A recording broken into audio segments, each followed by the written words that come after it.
कामरान उस वक्त चकरा जाता है जब वो रोहित को अपने खिलाफ कमरा अदालत में गवाही देते हुए देखता है, क्योंकि उसके वहमो गुमान में भी नहीं होता कि उसका जान से प्यारा दोस्त उसके खिलाफ गवाही देगा।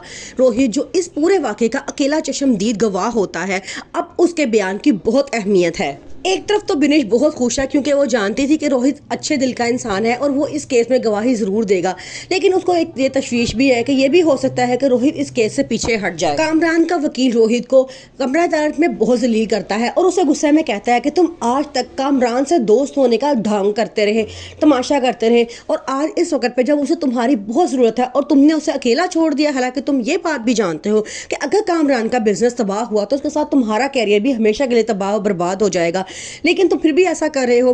रोहित कहता है कि मुझे जान अल्लाह को देनी है, इसलिए मैं जो सच है वही बयान कर रहा हूँ। रोहित की गवाही के बाद अब इस केस ने एक नई शक्ल ले ली है। सहर अब बहुत खुश है और उसका सोचना ये है कि शायद अब उसे इस केस में कामयाबी मिल जाएगी और उसके साथ उन तमाम मजलूम औरतों को भी कामयाबी मिल जाएगी जो जुल्म सहने के बाद इस डर से खामोश होकर बैठ जाती हैं कि माशरा क्या कहेगा और पता नहीं पुलिस उनका साथ देगी या नहीं।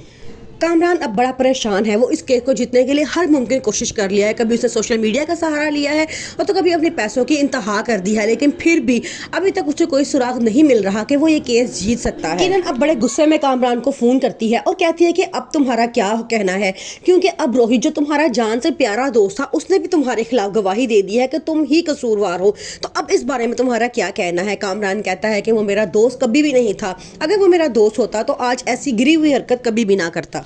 रोहित अब बहुत परेशान है, उसे कुछ समझ नहीं आ रहा कि वो क्या करे। दूसरी तरफ सहर अब अपनी कंपेन को और तेज करती है। वो सोशल मीडिया का सहारा लेती है और वहाँ सब लोगों को अपनी सारी बात बताती है और कहती है कि मैं दुनिया की पहली लड़की हूँ जिसने जुल्म के खिलाफ आवाज़ उठाई है। आप सब मेरा साथ दें ताकि आइंदा कभी किसी लड़की के साथ इस तरह का जुल्म ना हो। मनीषा अब रोहित से नाराज होकर घर छोड़ के चली जाती है क्योंकि उसका कहना यह है कि तुम अपने दोस्त का साथ दे रहे हो जो जालिम है। तुमने मजलूम का साथ नहीं दिया, इसलिए मुझे सच और दोस्त में से किसी एक का इंतखाब करना था।